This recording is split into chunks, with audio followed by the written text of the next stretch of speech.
Another round of the WCC tournament is complete. We have the quarterfinals set for the Orleans Arena in Las Vegas. Welcome all into another edition of the unofficial WCC Hoops podcast. I'm Zach Farmer. That's Thomas Dunn. As you can see, if you were watching, Thomas is in a new setting because clearly someone has made the trip to Sin City. Yes, and so you all may be wondering why the hell is there not a new episode about the third round yet? Well, here you go. This was my fault. I ended up watching the second half of USF Portland on rewatch at like 1:15 in the morning, and then I didn't get as much of the rewatch of the first half of Seattle U Pacific as I would have liked. But we don't say we don't do anything for you, but we're here, we're rallying. It's God knows what time in the morning here in Las Vegas, and we're ready to go. We're ready to get into it now that we got the quarterfinal set. Hey, it's not like I don't know like the struggle as well when it comes to that sort of. While I was not traveling, it was definitely time to have some time with the wife, and so in the midst of watching Seattle Pacific, which was on my laptop sitting on the table, we're watching Bridgerton on the TV, so I'm like pulling double duty here, but definitely was keeping an eye on that second half because, oh man, was that second half something to see between Pacific and Seattle U.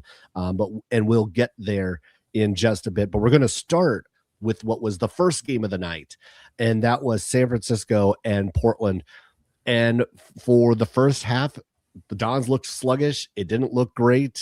Portland didn't look all that great themselves, but there was definitely a lot of missed opportunities, chances, tied at the half. And then in the second, the Dons just really revved it up and put it to the Pilots, winning this game 82-65. This was probably as close to the team I think we thought we would see from San Francisco most of the year. And we saw really good performance from David Fuchs, 23 and 16. Tyrone Riley, 18 points, all in the second half. The length, the defense was all there, and the offense finally came along for the ride. This was a really, really good performance from the Dons. And you mentioned Tyrone Riley, like first half, a part of the deal this season. Where was he? We didn't see him. MIA. And then not even the fact that he had those 18 points in the second half, but in the final 13 minutes is when he scored all those points. So it's about it's a welcome sight to see that. As you mentioned, David Fuchs just he saved USF's bacon in the first half because both teams are having a struggle bus, especially from three. And then I think Portland wore down in that second half.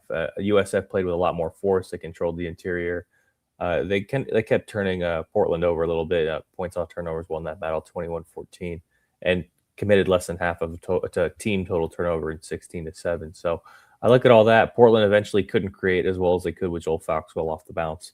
And I think ultimately that was part of the ingredients that gave USF the chance to win. And then the Dons started executing to a level that we hadn't seen really to this point in the season. And now you wonder, can they put a repeat performance together against an Oregon State team that's kind of taken them to the woodshed this season? So not exactly a linear recipe, so to speak, when it comes to this matchup. But I look at what USF did and I say, okay, that's an encouraging performance.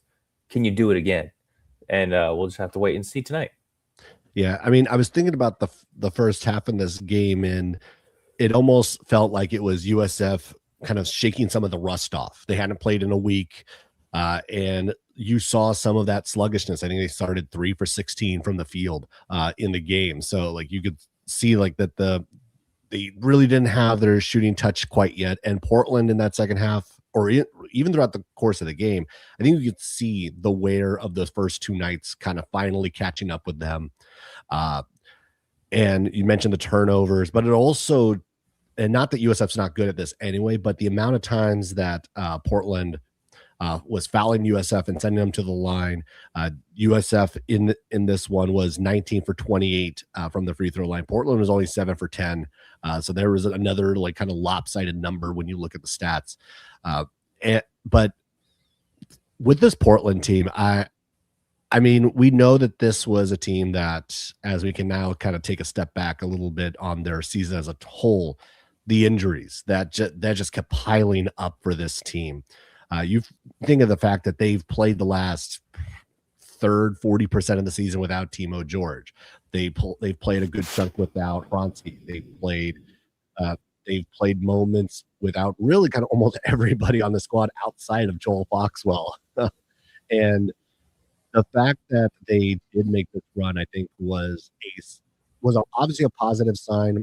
We could talk about like how like obviously like the season uh, highlight with them beating Gonzaga for the first time in almost 20 years. Uh, but this Portland team, it did seem like they continue to get better despite the pieces just not all being there at any one point. Yeah, and I think it almost got to a point where I think Shante would have called us and said, "Hey, can you just we need some bodies on the bench more than anything." But in all honesty, when you kind of look at back at our own preseason predictions, I think we had both kind of really just dismissed Portland, and Yeah. to the extent that that I always think back to media day with Jermaine Balasager Webb on this. We're not here to prove guys like yourself and myself wrong. We're here to prove ourselves right. And so I look back, I think at that. I think Portland came with the right approach throughout the season. I thought, like you mentioned, the injuries just ultimately became too much for them to handle, which, that's basketball sometimes. But it's important to acknowledge that despite that, they still improved based on the preseason expectations that we had, and a lot of and the coaches had in the preseason poll. So I look at that for Portland, and I'm like, okay, it's an encouraging sign if you can retain all the guys going into next year. We'll see what happens along that front. But I really do appreciate the effort that Shante Lakins and his group put out there, because it goes just beyond kind of the record. It's not just, hey, Portland had a losing record, oh, woe is me. It's no, if you look into the details a little bit, the Pilots kind of grinded this season out, for lack of a better phrase, and I think that effort deserves praise. And now it's like, okay, if you can get everybody for the most part back and use this as a building block, then maybe you can be a team that contends with Pacific and Seattle U next season. So that's kind of where I, take stock of what the Pilots did this season. I had a nice run. I enjoyed watching them here on TV in Vegas, and intrigued to see what their offseason kind of looks like. Yeah, and so the Portland Pilots season does end here, and it is the San Francisco Dons who move on in the WCC tournament. They will take on Oregon State on Sunday, and you mentioned it and hinted at the being taken to the woodshed by the Beavers. Almost no pun intended with the Beavs there on woodshedding. But the last time out, this was about as ugly as it's been for USF. They lost 90-63 the last time these two met, and that was on the hilltop. This was not up in Corvallis. And they did get swept on the season series. The last one was an ugly, ugly performance. And we've seen in this tournament already that the 0-2 mark versus a team in the regular season can mean absolutely nothing. We've seen Portland do it twice. We saw San Diego kind of do sort of the same thing. Like, so we know that it's possible to beat teams that have not that you haven't beaten yet this season. Now, as we kind of get up toward this, I think it really almost is of like, if USF can play like they did last night for a full 40 minutes, then yeah, I think that they can absolutely take care of Oregon State. If they don't, Oregon State has been maybe one of the has almost had one of the more roller coaster seasons I feel like we can talk about, because early on it was like we talked about how they didn't really seem to have an identity. They really weren't popping whatever else. And as the conference season rolled along, they started picking up road wins. They started playing well away from home. They started beating teams that they are supposed to beat. Now they finished in fourth place at 9-9. And so like, you can't really and when you take the totality look, you can't scoff at what Oregon State has done. And yes, we do know that Wayne Tinkle is on his way out, and this run is going to be it for him with the Beavs. But now we kind of, as we're talking about coach number 2, who is on his way out. The last one in San Diego won their first game and put on a pretty nice performance there. I think there's a very good shot we see it again here with Oregon State and what they're going to be capable of doing against San Francisco. Yeah, I think there's definitely a credence to wanting to play for your coach, and I am very interested at the approach that Oregon State has. And to me, when I look at who are those guys that March kind of brings out. Obviously, Josiah Lake II is one of the guys that's on the top of the list. But is there anybody else like kind of? I've been waiting for like the Des White show. I've been waiting on it. Maybe this is the time we get it. We'll see. But I just look at all that, and I look at if Oregon State can really get the ball moving in rotation. I think that's something where they can try and punish the Dons, and that's kind of what they did when they ultimately got on them both in the second half at Corvallis and on the Hilltop. And you mentioned that game in San Francisco. I mean, that was Bill Russell appreciation and dedication night. I mean, the one time where we expect USF to just do what they do, and they got blasted into next week. And I wish when we talk about most shocking results of the season in this conference, I think that has to be up there because you just didn't see that one coming. And I would be hard pressed to find anyone who did see it coming, for that matter. And so in this matchup, yes, you mentioned the 2-0 records are basically worth about nothing right now. I look at it from the perspective of what have you done for me lately in USF? They finally put a performance together. Oregon State, they had a nice first half at Santa Clara in their regular season finale. Could not sustain it in the second half. But I do think there's a certain element to these players understanding. Look, there's no guarantee of us going to the Crown or the NIT again. It's look, we lose here, our time with Coach Tinkle's over. So I think when I want to see the sense of desperation that the Beavers have, and to what degree it kind of travels into this setting inside the Orleans. Now you mentioned the potential Des White show. You mentioned Josiah Lake. I mean, two of the guys who had good nights the last time out, and I think are two of the guys who are going to probably lean this matchup one way or the other is Jorge Diaz-Graham and then also Isaiah C. I mean, the two of them played really well the last time out, and also as of late, last few weeks, really since that USF game, Diaz-Graham 18 points, 12 points, 13, 17. Yeah, he did have the two-pointer against Santa Clara, but he's had 4 double-digit games in the last 5. He is shooting it well. Isaiah C. Also continues to shoot it well from 3.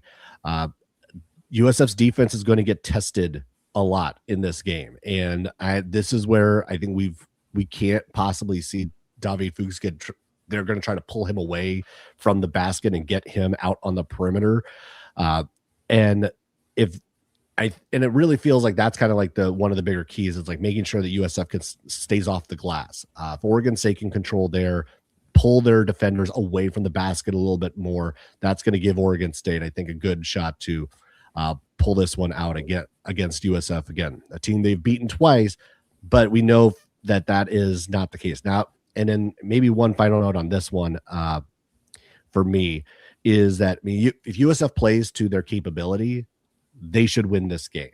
Like, this is the team that we thought was going to be one of the top 4 teams, top 3 teams in the WCC at the beginning. And we saw more of that team last night. And if they play like that, I think there's a pretty good shot that we're seeing them on Monday in the semis. Well, we'll see, because as we all know, 4 through 11 in this league was box of chocolate central. So we'll see what solution USF brings up to us this Sunday night. And one more note on this game before we swap over to the other quarterfinal matchup and the review of last night. I mean, you get it round 3 of the Diaz-Graham Bowl in Las Vegas. So that's interesting to me. That's going to be fun. I want to see them get matched up on each other a little bit more. And obviously we'll see you don't want to, again, another element you don't want to see careers end. It's like your brother ending another brother's career. So I look at that. That's an interesting thing. We'll see if the Diaz-Graham family is in the building. I'd be impressed to see if that's the case, and look forward to seeing what could be a good one, because especially when you mentioned the ceiling of USF, well, they didn't reach it in the regular season, but no better time to try and figure it out than right now. And so that leads us into the nightcap last night. And we talked about this game, about it could be a slugfest. This is going to be a fist fight. And you know what? It did kind of turn into that. This one was drag it out, punch it out between these two teams. There were 3 ties, 7 lead changes. Both of these teams led by double digits at one point. But in the second half, it was Pacific that found a way to put something together, had a 10-0 run midpoint of that period, and it was able to hold on. Elias Ralph with that game-saving block at the end with a few seconds left, and Pacific was able to hold on and knock out Seattle U at Orleans Arena. And you know what?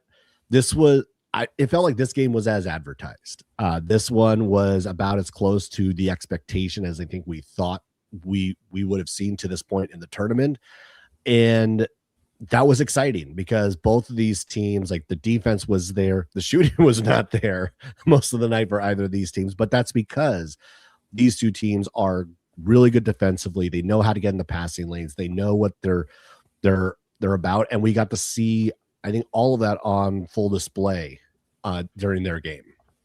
Yeah, I mean, this was, we mentioned not last night, the night before, of bring your boxing gloves, bring your hard hat. Like, this was going to be a street fight, and it was that whole second half. And it doesn't necessarily tell the story of the fact that it's so close on the final score, because early first half, and eventually once I landed, I see Seattle U has a 12-point lead over Pacific. I'm like, wait a second here, like what's going on? Did Pacific's like half court offense kind of just dry out, and then a 16-1 run to end the half? I mean, that's the difference right here in this game.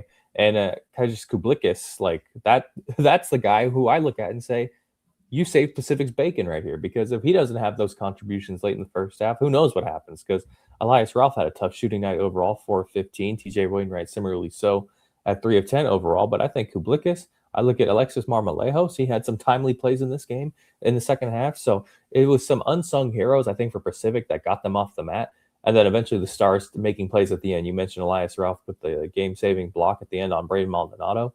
I look at similarly so in the possession beforehand when he hit the baseline jumper. It's like, okay, you need the star guys to make plays when the time calls for it. And it had been a struggle bus for Pacific. I mean, they shot less than 40% from the field, similar to Seattle U, but they got just enough at the very end. And sometimes it isn't about what your stars can do over the course of a game, but how much of a boost can you get from the others? And I thought Pacific got a great boost from the others in this one. Yeah, I'm just looking at the box score.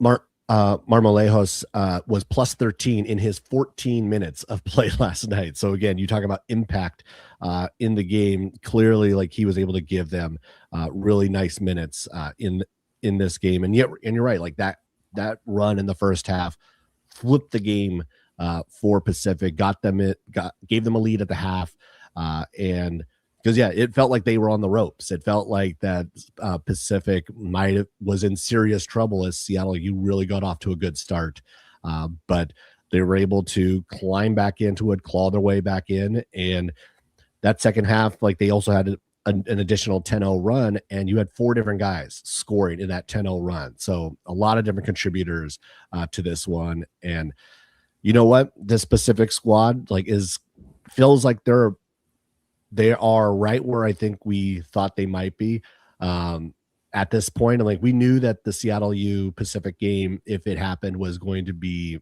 like a coin flip. These two teams have been really good in their own ways all year long. And so seeing a game like that, the way it came down to the end, the fact that it was kind of a last second heave to see what was going to make the difference was one of the more exciting things we've seen in this tournament. And now that means that they will take on Santa Clara in the quarterfinal round. And before we get to that matchup, just want the final wrap up on Seattle U, because 20-win season for the Red Hawks. Fourth. This is I believe it's the third time in four years, or a fourth time in 5 years that Chris Victor has gotten them to the 20-win mark already. And this was a really impressive first season for them in the WCC. The fact that they came in and there were ups and downs on expectation front. Like, I think I had them picked 5th. Like, early on, I was like, maybe they'll be 9th and whatever else. I was kind of bouncing around. But what they did, I think, more than anything, regardless of their conference record, which still was pretty impressive for year one, is that they showed that they were capable of beating anybody in this league very quickly. Obviously, a lot of that is moving forward, going to depend on how they recruit and how they're able to kind of continue on building this team. But there was nothing to be ashamed of, nothing to scoff at in year one for Seattle U. 1000%. And I could not agree more with the way you mentioned they could go out and prove that they could beat anybody on any given night in this league, lest we forget what happened in the kennel. They honestly should have won that game. Yeah. St. Mary's could beat them inside Climate Pledge. And even in the road matchup in Moraga, it was going well till it got away in the last 5 minutes. They kept Santa Clara honest the whole time. I mean, Seattle U, they were a fun group to watch, and I think they bring a real nice presence to this conference. And I think the way Chris Victor, you mentioned the 21 seasons, got his 100th career win the other night here in the tournament. I look at all that, and I think there are so many nice elements to this team. Will Heimbrodt, I mean, you've heard me describe him the last 2 episodes as a pterodactyl. I mean, that's just a fun guy to watch. I mean, it's one of the most unique players in this whole league. And I would hope that they get an invite to one of these postseason tournaments, whether that's the NIT or the CBI or whatever, because, maybe I do want to see a little bit more of Braden Maldonado before this chapter closes, because I don't think the WCC tournament was a holistic representation of his body of work. I know he had another struggle bus of a shooting night, 4 of 16 overall, but I look at that and I think a guy who's starting to come into his own and find his identity, Jun Suk Yo. I mean, this is a guy who was not playing at Gonzaga, had to find himself at a program that preaches accountability, preaches toughness, and that was something that we had yet to see yet from his time over in Spokane.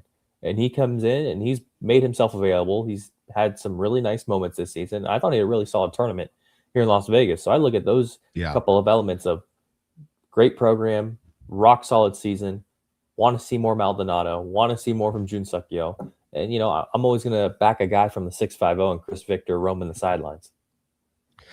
Yeah. So hopefully the season has not ended for Seattle U, and hopefully they do have another game or 2 left after this, but we will let the powers that be figure that part out. And hopefully we're still talking some Red Hawk basketball after Selection Sunday. But that does take us to the quarterfinals. And so our matchups are set. The top 6 seeds have made it through. So while there was some chaos in night 1 and night 2, we are feeling very chalky at this stage. So we do have Santa Clara taking on Pacific in the nightcap. And this is a game where, again, we mentioned records against each other. Santa Clara is 2-0 against the Tigers. And this is going to be the first game in over a week for the Broncos. And you might, again, maybe we've seen from a few other teams, might need to shake off some rust, might need to shake off the malaise of being off for as long as they've been off. But this is a must win for Santa Clara. Now we're talking about the team who is squarely on the bubble, and yes, they got a lot of help over the weekend because the bubble was popping all over the place, and Santa Clara able to just sit back and watch it. Got to see a lot of good in their favor, but that doesn't leave out the fact that they still have to handle their business too, and Pacific will not make it easy. No, they won't, and I will read off all the bubble of what just happened. SMU keeps losing. They lost at Florida State. Auburn got trucked by Alabama, and the Tigers now have 15 losses. Get them out of my NCAA tournament right now. I'm sick of it. I don't need to hear any more about them. NC State keeps losing, so they're very weird right now because they just have kept losing. Stanford may be trying to backdoor into the backside of the bubble. Not sure how they kind of look along that front. Indiana lost to Ohio State. I think they're losing their leverage pretty quickly. Cincinnati was putting on a very late run. But TCU, I think, is now there. I think they're in. I don't think TCU is much of a discussion right now. Cal gives up their leverage. I mean, they had a bad loss to Pitt at home last week and now blew it on the road at Wake Forest. So I think they need to make a deep run in the ACC tournament at minimum. And then Virginia Tech had all the chances in the world, but then lost to Virginia. They did not win pretty much a single high leverage game this season. They're destined for the NIT. Texas loses at home to Oklahoma in a rivalry game, and then New Mexico lost on the road to Utah State. So, I mean, it's coming up Broncos in this one. But like you mentioned, going back to this specific quarterfinal game, must win.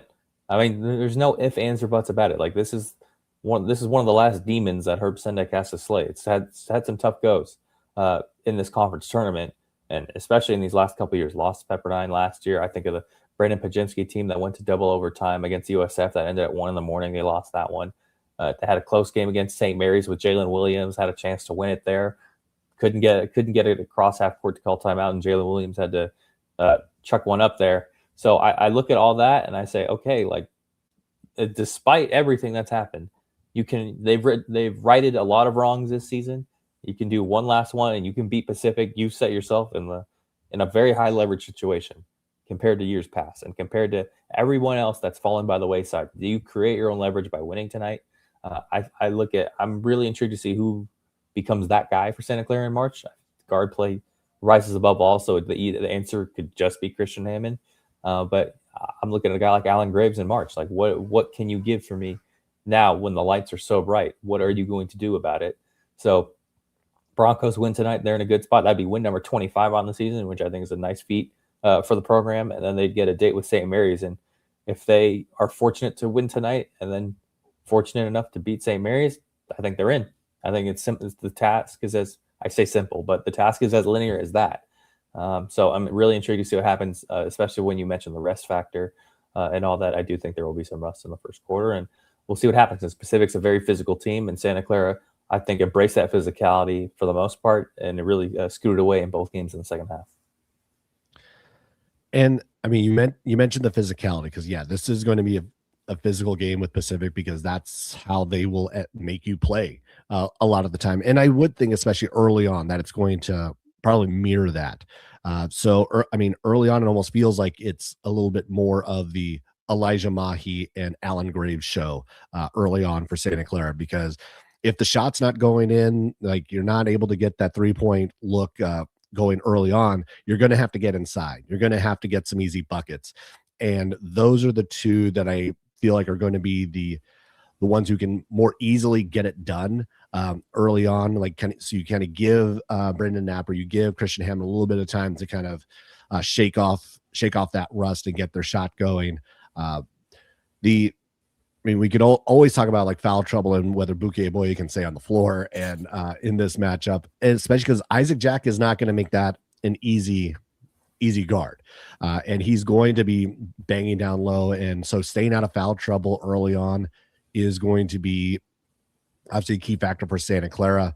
And I mean, you mentioned in the first two matchups that it really was in the second half where Santa Clara pulled away. And that's what happened last time out of the Spanos Center.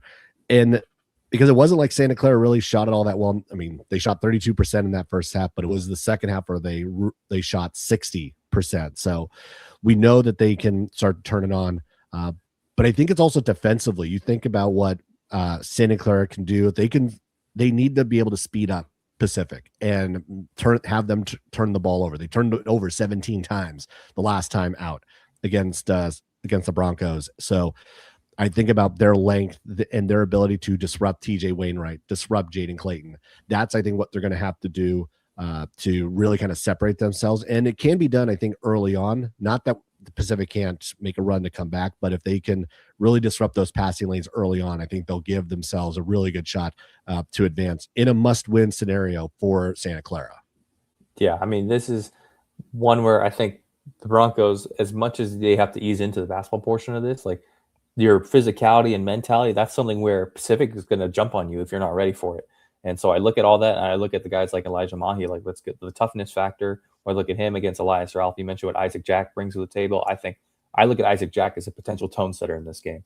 I think that's one that can really stand out, and especially sometimes when things get slowed down in the half court with Ralph and Wainwright, if Isaac Jack can draw some fouls on Buki Boye, if he can continue to win the rebounding battle inside, I think Pacific would have a lot to like. But Santa Clara, I think a lot of the guys know what's in front of them right now. And for me, I think that the ultimate conclusion is, do they use that as motivation or do they let that kind of succumb them? And, that's kind of why we play the game. I'm excited to see what happens. I mean, this is as close as Santa Clara has been to March Madness since I've been alive. That's not a stretch by any stretch of the imagination, for lack of a better phrase. So they're very, very close to the finish line. Just don't trip on yourself. This is the one that they obviously have to have. Like, you get to Pacific, you get by Pacific, you get to St. Mary's. Even if you don't beat St. Mary's, with the way the rest of the bubble has gone, you'll be sweating, but there is still a decent chance that Santa Clara gets in to the tournament. But lose this game tonight, and kiss that bubble shot goodbye. Everything's on the table there. This is the one they have to have. If they get to Monday, they play St. Mary's. Obviously, if they beat St. Mary's, then it's all gravy. Like I think they are more than just set. They are going to have I don't know if that maybe jumps them off that 11 line and moves them to a 10 in that scenario, but you think about what Santa Clara has accomplished, what they've done. If they're able to get to the final of the WCC tournament, they could really set themselves up well for Selection Sunday and almost be able to kind of have a sigh of relief going into that day, because they shouldn't be worried if they're able to knock off St. Mary's. Now, of course, there's always a possibility, because we don't want to necessarily discount that. Well, they could also just win the whole thing and not worry about it at all. That's true. Because we don't know what's going to happen on the other side. Again, because we don't know the health of Gonzaga at this stage. Like, if they don't have Jalen Worley, or he's at 80%, 70%, that changes the equation for this entire tournament. Changes the fortunes if they play St. Mary's, changes the fortunes if they play Santa Clara. So there's still a lot to be decided, and a lot, because again, for Santa Clara, everything is in front of them. They control their own destiny right now. And I think if you're the Broncos, that's the situation you want to be in, that they control how this is going to go over the next couple days. That they do, and that's why it's the most exciting time of the year. We have a 3-bid WCC chance for the first time since 2022, when USF kind of did what Santa Clara did, aside from the not having a loss to Loyola Chicago. I mean, they have exactly kind of the path that they're on, and I mean, they're right there. They are right there, and tonight is the first step in trying to close the last chapter on this book. All right, so it is quarterfinal night. They're happening tonight. We will be back to talk about the semifinals and the results of what we saw later on tonight, early tomorrow. We'll see like how this is going to go all schedule wise. But thanks for watching, everybody. Be sure to hit subscribe on YouTube, Spotify, wherever you are listening to the podcast. Follow along on social media at unofficial WCC pod. That's Thomas. I'm Zach. Thanks for watching, everybody, and we will catch you later.